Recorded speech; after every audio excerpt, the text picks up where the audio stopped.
So here's 5 things, very, very core instructional practices that will really help you with at-risk students. And this is something that I learned, as something I'm still doing, something that is a huge part of my practice. And number one is you gotta have presence. So all speakers, and particularly a teacher, and I practice this in large groups and small groups, you gotta learn how to command the audience. It's something about your body language, it's something about your presence. And it's something that when people look in your face, they know how serious you're taking your craft and what you mean. And so one of the things that I believe that is really critical and vital for a teacher to do is to make sure that you have total command of your audience, and your body language says that you're very serious about where you're doing. People slouching at the top and trying to sit down and talk to the kids. No, it's a way you stand, it's a way you look people in the eye, and it's a way that you command your subject matter that really it excites everybody else. One of the things that I learned early in as a professional speaker was to be extremely serious with my audience in that first 60 seconds. When they look in your face, what do they see? How serious is this guy taking it? And having presence as, listen, I am not here to waste your time. I am here to be a benefit to your life, and I do it with adults, children, and with parents. And they appreciate it, and the response of the group always shows that. I can remember a colleague who's been a superintendent for a decade, and I went to her district and spent a week and with students.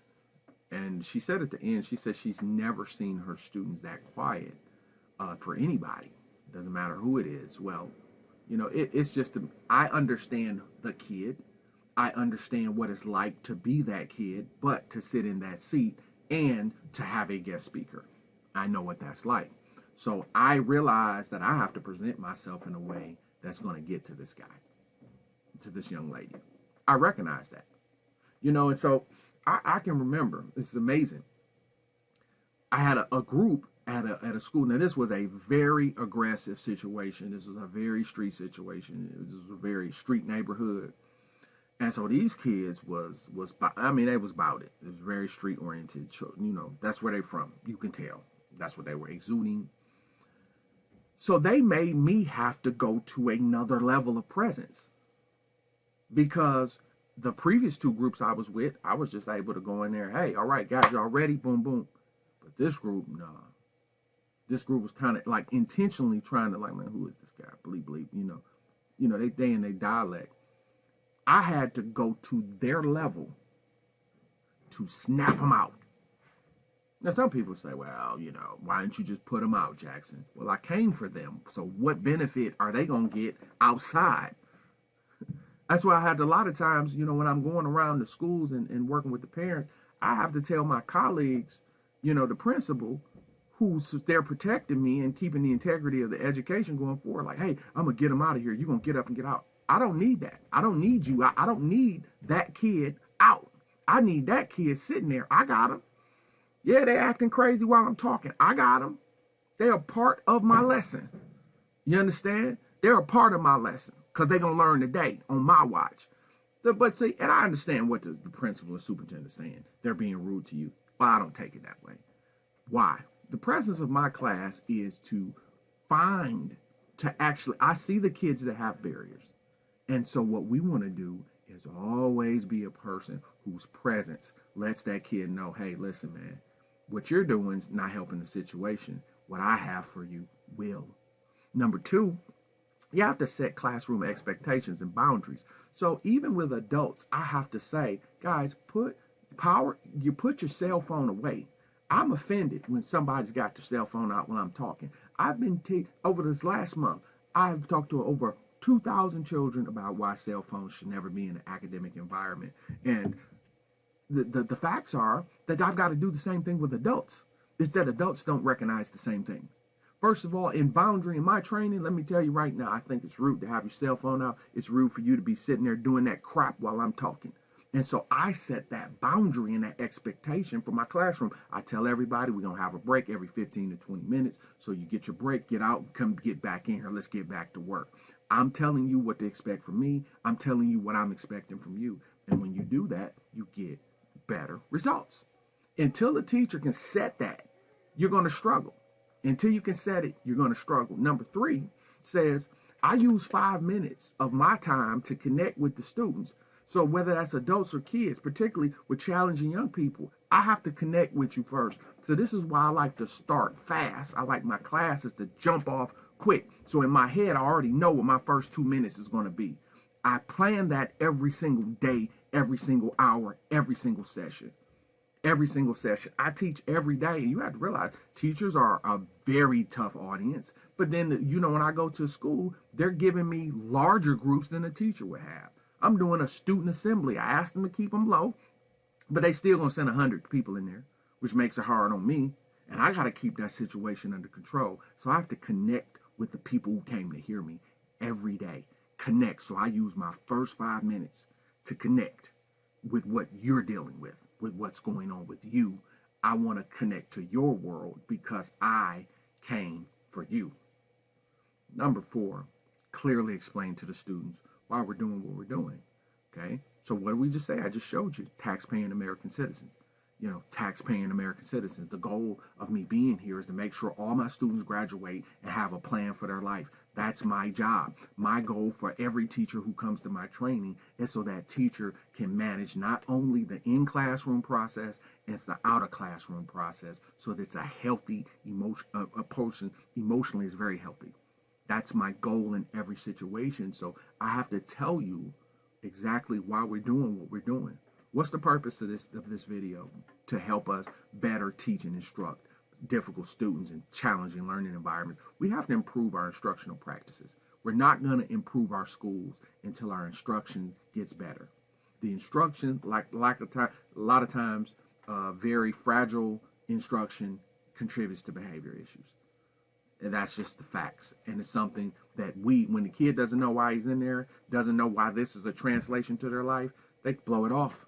We're assuming they know. We're assuming that this kid came to school to learn. I'm telling you, nothing is further from the truth. I had a kid last week tell me, I think I was in Arkansas, the kid said, kids come to school to eat. Okay? Now, nobody laughed because everyone gets that. Now, you would say that to certain teachers around the country, they get offended. They say, but I believe he said he comes to school to eat. Well, you've never been hungry. That's why it would be offensive to you. That's what we're talking about. So the teacher has to take a minute to at least know who I'm trying to help. I can't assume I'm right. I can't assume that you want what I'm giving.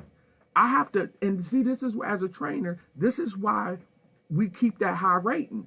Because each and every day, I might have 7 pillars of a don't kick them out that I need to get to this staff.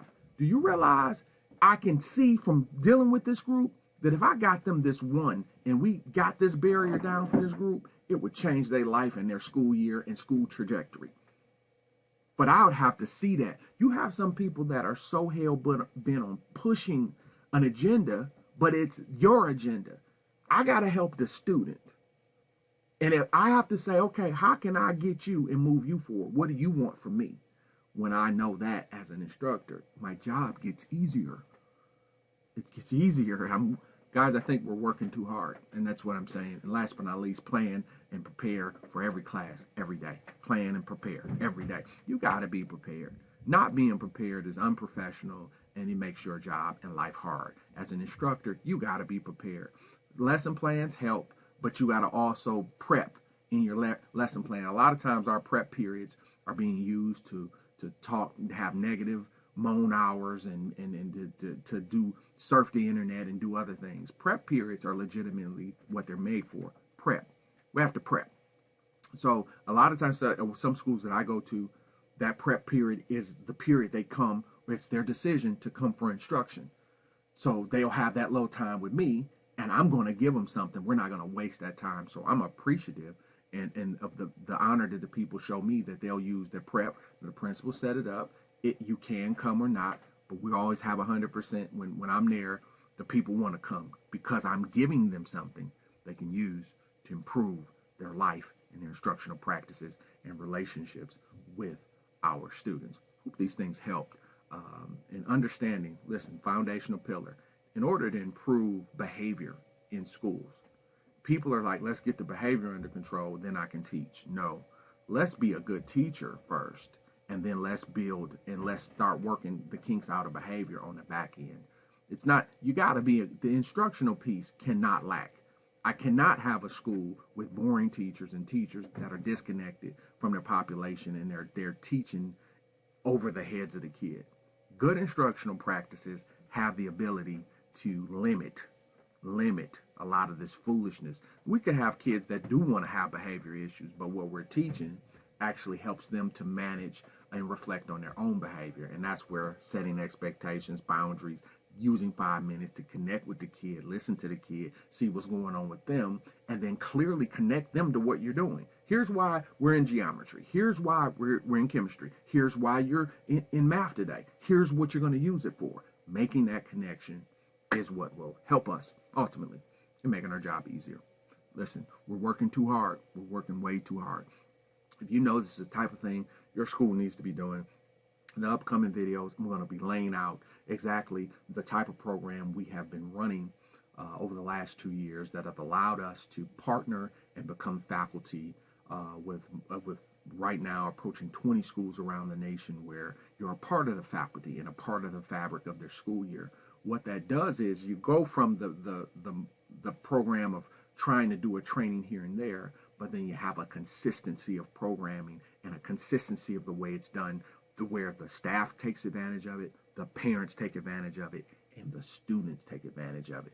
And you're allowed to help management to stay encouraged and focused for the entire school year. One thing you need to always understand, these Title I, these free and reduced environments, the new pressure of our new education system is something that people need a higher level of guidance with. I think we're moving past that period of just come do a training here and there. You gotta be able to add pieces and components to your school to be a successful pillar. And I think the thing I'm proudest of is that we've been able to partner with over the course of this year, I think it's 2017, we have roughly 26 schools that we are in direct partnerships with, working with on a monthly, a bi-monthly, or a quarterly basis. And it's been absolutely phenomenal. And when you see the results that they get, when you see them testing, when you see their employee call-offs down, when you see that just the overall energy of their program up, it is the greatest honor I could possibly ever have. When you see the parents going out and recruiting, getting parents to come, Dr. Jackson's here next week, y'all need to be here to come here and hear that. Man, that's awesome. When you see the kids saying, when you coming back, man? When you coming back? Hey, when is that guy coming back? That's what this is about. It's about engaging. It's about being in great partnerships and being a part of great faculties. And that's what we want to do. So listen, share these videos, share them with your colleagues, share them with teachers to better help them in their pursuit of educational excellence. I'm Dr. Jackson. I'll see you next time.